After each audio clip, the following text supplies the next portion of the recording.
Sveiki mano brangieji, šiandieną turėsime vasario prognozę. Kas įsijungėte šį įrašą iki vasario 12 dienos, tai jau kanale yra patalpinta jaunaties prognozė, kuri galios būtent porą savaičių iki pilnaties. Tai jeigu dar nežiūrėjote, kviečiu pasižiūrėti ir tą prognozę. Na, o vasario viduryje jūs sulauksite jau vasario pilnaties prognozės, kurios galiojimo laikas vėlgi bus 2 savaitės. Tai kalbant dabar apie astrologinius dalykus, noriu priminti, kad kovo mėnesį mes jau turėsime retrogradinį Merkurijų. Kai Merkurijus retrogradinis, mes griežtai sakome ne naujoms pradžioms, stambiems kažkokiems tai pirkiniams. Tai jeigu turite kažkokių tais planų, idėjų savo galvoje, tai skatinu jas įgyvendinti vasario mėnesį arba tada jau palaukti balandžio. Tai vasario mėnesį dar drąsiai galite pasirašinėti sutartis, pirkti būstą,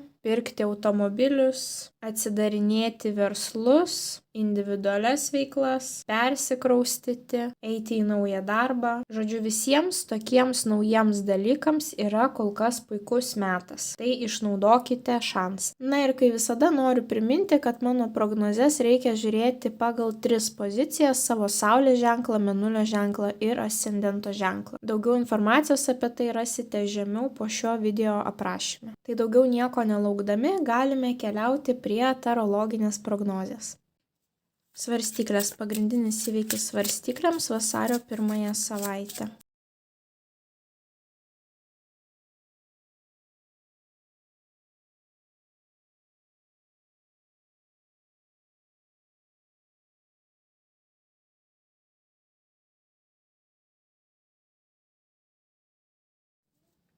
Bei vienas patarimas svarstyklėms apie jų vasario mėnesį. Na kągi, svarstyklės, jūsų mėnesis pasidalina į 2 dalis. Pirmos 2 savaitės galime matyti kažkokias tai galbūt keliones, naujas pradžias, šventimą, ėjimą savo tikslo link. Kitos likusios 2 savaitės, 3 ir 4, turėsite daug darbo ir nuo to gali nukentėti jūsų sveikata. Tai antrąją mėnesio pusę atkreipkite daugiau dėmesio į savo sveikatą, į savo savijautą. Bet apskritai, va taip apibendrinant visą mėnesį, tai toks jausmas, kad jūs eisite savo tikslų link, kad ir kas gyvenime aplinkui jūs vyktų. Tai pradėkime nuo jūsų pirmosios savaitės. Pirmąją savaitę jums iškrenta kardų šešetas. Kardų šešetas rodo palikimą. Ar emociškai paliksite kažkokius tai skaudžius įvykius, kurie nutiko prieš tai, ar jūs paliksite kažkokius tai žmones, ryšius, kurie jums nebereikalingi, kurie jūs gali žeisti, kurie jums gali trukdyti augti. Tai kažkam būtent šitą kortą įsipildys tokia globalia prasme, o kažkam jinai tiesiog gali reikšti kažkokias tai keliones, judėjimą iš taško A į tašką B, taip, maždaug tokios kelionės, kurių, kiekvieną dieną jūs neturite, kažkokia tais papildoma kelionė iš taško A į tašką B.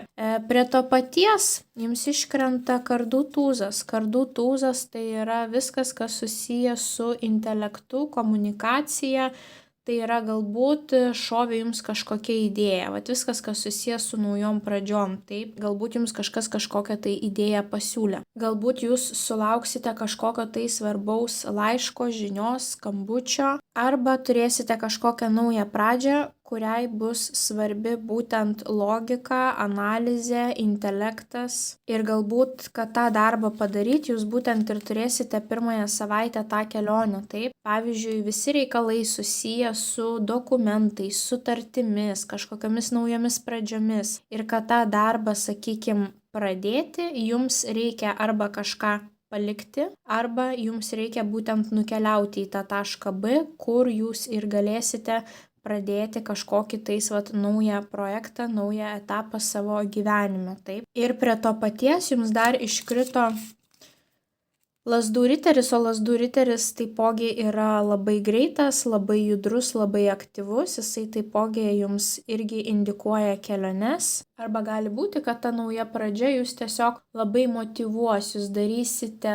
tai, kas jums yra širdžiai malonu, va ta jūsų aistra, tas hobis, taip, tas, kas jums patinka. Šita korta yra labai judri, jūsų, pavyzdžiui, tie pasirašyti popieriai dokumentai, ar idėjos gali būti susijusios su kažkokia tais labai aktyvia veikla. Apskritai mes matome dvi judėjimo kortas ir tarp jų mes matome vieną tokią sutarčių pasirašymo kortą, idėjų, kurios netikėtai šauna į galvą, taip, intelektualinę kortą. Tai jums pirmąją savaitę labai svarbu suderinti būtent judrumą, nebijojimą prisimti šiek tiek rizikos, bet ta rizika turi būti, apskaičiuota, taip, kad nebūtų jos per daug. Taip, gali būti nedrąsu ir jums reikia tos ugnies energetikos, kad jūs žengtumėte tą pirmąjį žingsnį, kad jūs išdrįstumėte, bet prie to paties jūs vis tiek turite turėti kažkokį logišką planą, paskaičiuotą, racionalų, kodėl jūs tai darote, kokią naudą jums tai ateityje atneš. Taip, galbūt, pavyzdžiui, jūs keliausite atsinaujinti savo vairuotojo pažymėjimą, taip, kadangi mes turime tiek judrias kortas susijusias su judriomis veiklomis, tiek mes turime kortą, kuri rodo būtent visus popierizmus, dokumentus ir taip toliau. Galbūt jums reikės paruošti kažkokius tai dokumentus, galbūt jūs turite kažkokių tai popierinių reikalų pirmąją savaitę, jūs nukeliaujate ten, norite kažką pasirašyti, pasirašote ir pradedate judėti taip savo to tikslo link, ko jums dar ten reikia. O galbūt jūs nukeliaujate į tą tašką B, norite pasirašyti dokumentus, bet kažko tais nepasiėmėte, kažko trūksta, ir jums reikia lėkti, bėgti per visur, nes dar neturite tam tikro kažkokio dokumento, taip, ir jūs lekiate, bėgate, bandote surinkti tuos galutinius popierius, kurių jums trūksta. Tokia tiek judri savaitė, tiek kažkas gali būti susijęs su svarbiu pokalbiu, galbūt jūs būsite pakviesti į kažkokį tai susitikimą, į kažkokį darbo pokalbį ir dėl to jūs keliausite. Tai galbūt tai bus kažkokia tais mokslo kelionė, kadangi kardai pas mus atsakingi ir už studijas, ir už mokslus, tai ir jūs keliaujate, sakykime, pasirašyti mokslo kažkokias tai sutartis. Arba, pavyzdžiui, gali būti, kad jūs norite imtis kažkokios naujos pradžios, bet kad jos imtumėtės, jūs turite, pavyzdžiui, pamiršti visą negatyvą, ką jums artimieji, pavyzdžiui, sakydavo anksčiau, tai arba užblokuoti kažkokius žmonės socialinėje erdvėje, kad jie nematytų jūsų naujų pradžių. Tai pagal tai jūs užblokuojate ir tada jau drąsiai imatės tvarkyti tuos, pavyzdžiui, teisinius reikalus ir dėl tų teisinių reikalų jūs bėgiojate pirmyn atgal iš vieno taško A į kitą tašką B, kad viską paruoštumėte jau tam aplikavimui. Tuomet antrąją savaitę pas jūs karinga nuotaika išlieka, kadangi mes turime netgi dvi kortas, kurios rodo būtent tą karingą energetiką, tai yra didysis arkanas Vežimas ir lazdų šešetas. Vežimas pas mus rodo, kad turite vieną tikslą tolumoje ir einate jo link. Vadžios yra jūsų rankose, tai yra jūs kontroliuojate visą situaciją.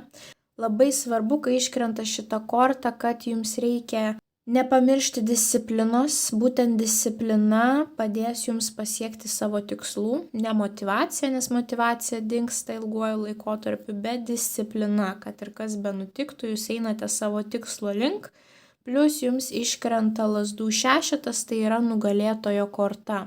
Nugalėtojo, laimėtojo, kai pavyzdžiui jūs bandėte, stengiatės ir galiausiai jūs pasiekėte savo vietą po saulę, taip. Galbūt jūs išskirs darbo kolektyve, kad pasižiūrėkite, koks šitas žmogus šaunuolė. Jisai praeitą mėnesį pasiekė aukščiausių rezultatų, taip. Galbūt jūs jausitės kaip nugalėtojai, nes tiesiog viskas, ko jūs imatės tą savaitę jums labai sekasi ir jūs tiesiog apskritai didžiuojate savimi. Galbūt jūs turėsite puikius pažymius universitete, taip visi projektai, kuriuos turėsite atsiskaityti, jums eisis kaip per sviestą. Taipogi Tiek vežimas, tiek lazdų šešetas jums gali rodyti vėlgi judėjimą, tai yra kelionės, tai yra didesnis aktyvumas kasdieną, taip, galbūt antrąją savaitę, jeigu neturite kažkokių tokių užsibrėžę tikslų, kurių norite pasiekti, tai gali būti elementariai, kad turėsite daugiau praleisti laiko, pavyzdžiui, savo transporto priemonėje ar viešajame transporte, nes jums reikės daugiau judėti iš vieno taško į kitą, taipogi gali būti kelionės. Taip, nebūtinai ilgalaikės, bet kažkokios trumpalaikės iš vieno miesto į kitą miestą. Na ir vežimas taipogi pas mus susijęs su transporto priemonėm, tai galbūt kažkokie tai sėkmingi reikalai nusimato su jūsų transporto priemonėm. Net jeigu bus tokia situacija, kad reikės atiduoti automobilį į servisą, tai greičiausiai viskas praeis sėkmingai, nes jūs jaučiatės kaip nugalėtoja ir toliau galite važiuoti su savo automobiliu. Taip. Ir viduryje mes matome taurių trejetą, tai yra šventimo korta. Tai vat ką jūs švęsite, taip? Galbūt švęsite tai, kad jums pavyko pasiekti puikių rezultatų ir jūs esate nugalėtojai. Galbūt šita korta rodo grupinį darbą 3 žmonių arba didesnės grupės, kad jūs būtent to tikslo sieksite su grupe žmonių, o ne vieni, taip? Arba jūs sieksite tikslo vieni ir jį pasieksite, o tada jau nukeliausite atšvęsti su artimais, mylimais žmonėmis. Taipogi gali būti, kad antrąją savaitę jūs tiesiog susitiksite draugių būryje ir būtent šitos 2 kortos jums įrodo tą judėjimą, kad jūs nukeliausite į tam tikrą vietą susitikti su savo draugėmis, taip, bent jau 3 žmonių grupelėje. Na ir tiesiog turėsite labai malonų laiką kartu, pasišnekučiuosite, taip. Ir bekalbėdamos apie savo gyvenimą, jūs suprasite, sakykime, kad jums viskas sekasi, kaip ir jūsų gyvenime, apskritai taip žiūrint, viskas yra neblogai, puikiai ir jūs tikrai galite jaustis kaip nugalėtojai su vainiku ant galvos. Tuomet, kaip ir sakiau, 3-4 savaitę jums reikėtų pasaugoti savo sveikatą. Pavyzdžiui, 3 savaitę jums iškrenta didysis arkanas bokštas, lazdų 10 ir monetų 5. Bokštas visada rodo, kad kažkas neina pagal planą, gali būti, kad savo planus reikės koreguoti arba kažkas įvyksta netikėtai. Globaliais atvejais būna, kad kažkokia tais jūsų gyvenimo sritis griūna. Būtent tas bokštas, kurį jūs pastatėte, tiesiog išyra, ar santykiai su kažkuo, ar karjera, ar finansiniai kažkokie tais dalykai. Tai jeigu jums įsipildys būtent ta globalioji reikšmė, kad kažkas griūna jūsų gyvenime, tai nepergyvenkite, visata niekada nesugriaus pagal šią kortą to, kas turi stiprius pamatus. Šitas bokštas krenta todėl, kad nebuvo stiprių pamatų. Tai jeigu netikėtai pamatysite, kad kažkokia gyvenimo sritis pas jūs 3 savaitę pradeda griūti, tai reiškia, kad iš tiesų ten pamatai nebuvo stiprus ir nieko tokio. Tegul griūna tas bokštas, jūs pastatysite tą bokštą iš naujo su tvirtais pamatais, taip. Tai dėl to nepergyvenkite, sakykime, ten, kur turite harmoniją ir visišką pasitenkinimą, ta gyvenimo sritis tikrai nesugrius.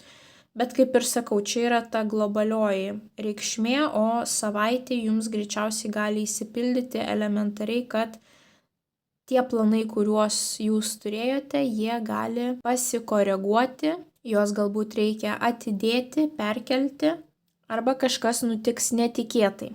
Šalia to jums iškrenta lazdų 10. Lazdų 10 yra didžiulė apkrova darbe, arba didžiulis kiekis užduočių, kurias jūs pasimsite ant savo pečių būtent 3 savaitę.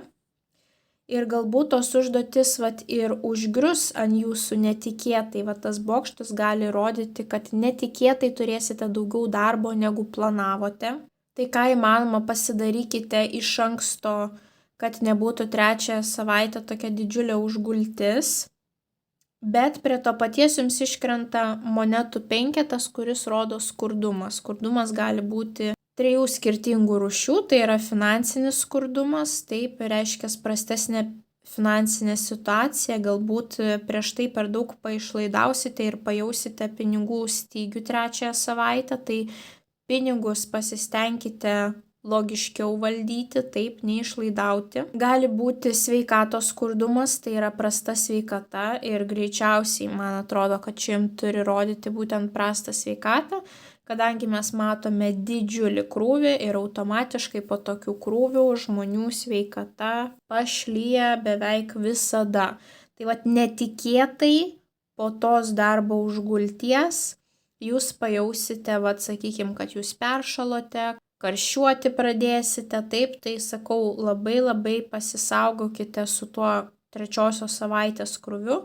Na ir trečioji skurdo forma pagal monetų penketą gali būti dvasinis skurdumas, kai jūs neturite tikėjimo aukštesniomis jėgomis, kai jūs nesuprantate, sakykime, kam jūs čia gyvenate, koks yra jūsų gyvenimo tikslas. Inkaro, sakykime, kaip tikėjimas Dievu, siekimas kažkurios tai religijos, kaip tikėjimas karma, taip ir visais tokiais dalykais. Jeigu pas jūs bokštas grius globalia prasme, tai jūs galite prarasti tikėjimą, sakykime, aukštesnėmis galiomis, kad kaip čia jūs baudžia, tai nemastykite, kad jūs baudžia, taip. Tiesiog turite išmokti kažkokią tais pamoką, tokiu būdu visata norėjo jūs apsaugoti nuo dar baisesnių dalykų. Tai tikėkite tuom, jeigu bus būtent dvasinis skurdumas pagal šią kortą.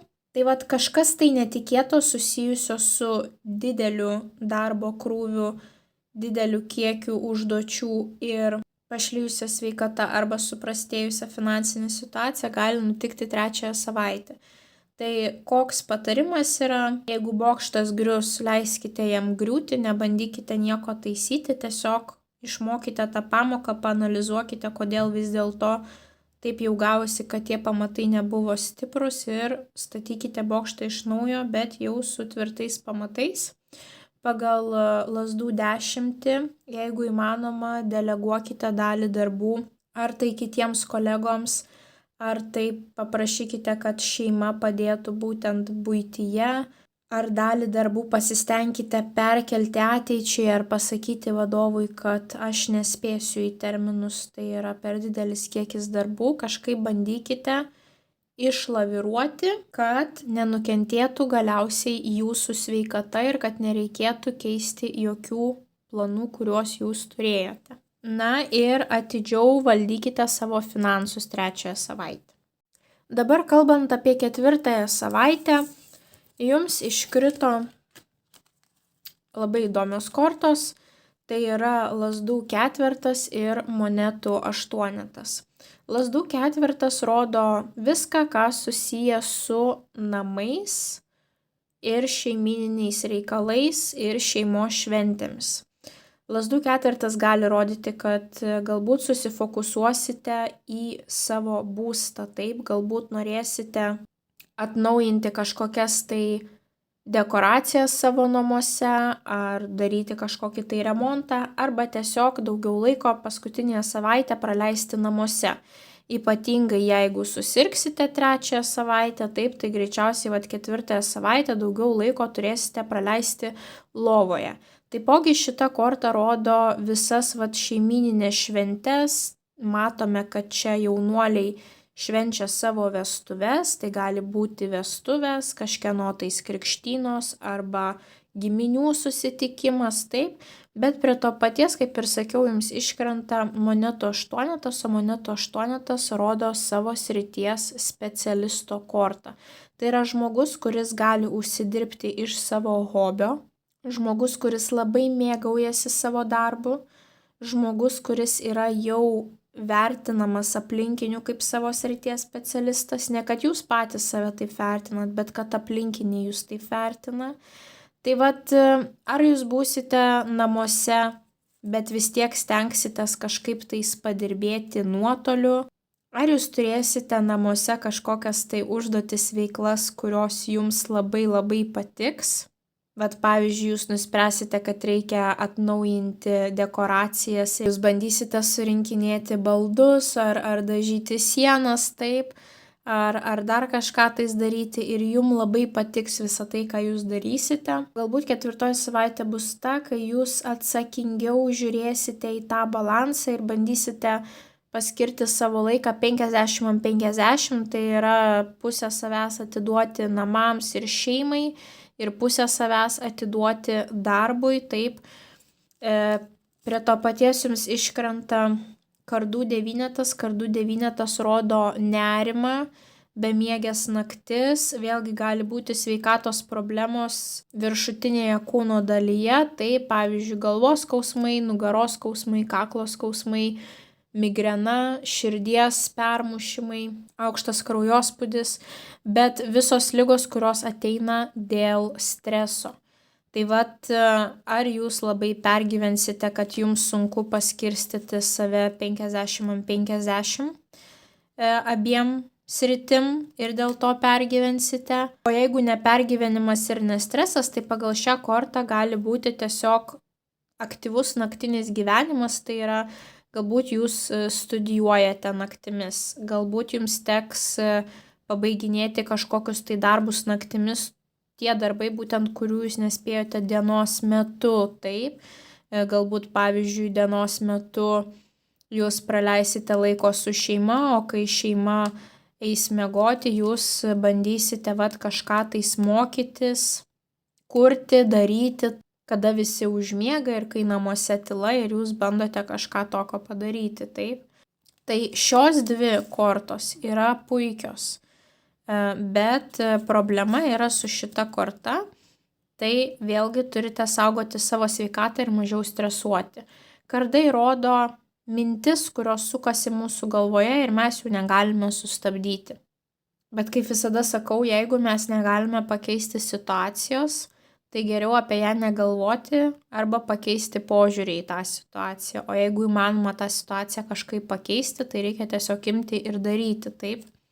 Galbūt šios dvi kortos rodo kažkokius tai šeimyninius pirkinius, bet kažkodėl jūs galite dėl jų pergyventi ar tiesiog jūsų miego ritmas, ciklas gali išsibalansuoti dėl šitų dalykų, taip. Bet kaip ir sakau, šita korta nerodo kažkokių tais išorės veiksnių, kurie pablogins sveikatą, o būtent rodo mintis, kurias mes prisukam, mūsų stresas išauga, kortizolio kiekis kraujyje išauga, mes labai stresuojam, mūsų smegenys negali tada sėkmingai funkcionuoti ir priimti teisingų sprendimų. Tai labai svarbu kontroliuoti savo mintis būtent 4 savaitę. Bet mes galime matyti, kad jūs esate kovingai nusiteikę tiek 1 savaitę, einate savo tikslų link, tiek 2 savaitę švenčiate ir jaučiatės nugalėtai, tiek 3 savaitę jūs turite labai daug darbo, taip, tiek paskutinėje savaitę jūs darote kažką, kas jums patinka ir bandote, sakykime, užsidirbti to pinigėlio, taip. Tai visas savaitės jūs darote, tik pirmoji pusė mėnesio rodo gerą sveikatą, o antroji pusė jau gali rodyti, kad jeigu per stipriai save perspausite, tai kūnas jums parodys tam tikrus signalus. Na ir jūsų mėnesio patarimas. Jums iškrito lazdų penketas. Lazdų penketas yra konkurencijos korta. Gali būti, kad su kažkuo tais jūsų nuomonės išsiskirs, arba bus mėnesis, kai turėsite gana stipriai konkuruoti, galbūt dėl to jūsų sveikata ir suprastės 2 mėnesio pusę, kadangi jūs atiduosite visą save būtent tai konkurencijai, kad jūs būtumėt ta nugalėtoja, tas nugalėtojas, taip. Tai pagalvokite būtent apie savo stipriasias pusės, kaip jums būtų įmanoma pasiekti tą laimėtojo titulą. Prie to paties nepamirškite susifokusuoti į savo sveikatą, nes be sveikatos nugalėtojų jūs nebūsite, taip. Tai būtinai atkreipkite dėmesį į savo sveikatą, nesufokusuokite visų savo jėgų būtent į tą konkurenciją. Na ir jeigu neturėsite konkurencijos nei darbe, nei kažkokiuose tai konkursuose, tai gali būti, kad čia yra toksai vidinis pasimetimas, nežinojimas, sakykime, ko noriu iš gyvenimo, ką man reikia daryti toliau, kokios mano vertybės, į ką man reikia fokusuotis. Tai jeigu jūs jausitės taip viduje, kad pas jūs tokia sumaištis, tai jums reikia pasistengti nusiraminti ir vis dėlto pamastyti, išsigryninti, kokios yra jūsų vertybės ir kokie darbai yra svarbiausi, o kurie gali palaukti. Na ir aišku, vasario mėnesį labai svarbu išmokti konfliktų meno, taip, nes konfliktuoti irgi reikia mokėti taisyklingai, teisingai ir dažniausiai mes nemokame konfliktuoti. Tai pasistengkite surasti tą balansą taip, kad žmonėm parodytumėt, sakykime, jie turi gerbti jūsų nuomonę, bet prie to paties nenueikite į kažkokius tai asmeniškumus, taip, kai po to jau nebeįmanoma bus kartu dirbti, nes bus per daug negatyvių dalykų viens kitam išsakyta. Tai kad laimėtumėt pirmą vietą, svarbu žinoti savo stipriasias vietas ir nepamiršti užtektinai pailsėti ir atgauti jėgų laiku. Jeigu sumaištis jūsų viduje, šiek tiek laiko praleiskite vienumoje ir išsigryninkite būtent savo tas vertybės. Na ir pasistengkite išmokti konfliktuoti teisingai. Tai tuomet turėsite iš šio mėnesio patį geriausią rezultatą. Tai svarstyklės linkiu jums didžiausios sėkmės vasario mėnesį. Nepamirškite paspausti patinka mygtuko, komentaruose parašyti bent jau širdelę, pasidalinti prognozę su artimaisiais, kuriems ji galėtų būti svarbi. Na ir jeigu dar neužsiprenumeravote, skatinu užsiprenumeruoti kanalą, kad nepraleistumėte jums aktualių prognozių. Na, o mes susimatysime jūsų kitose prognozėse. Ate, ate.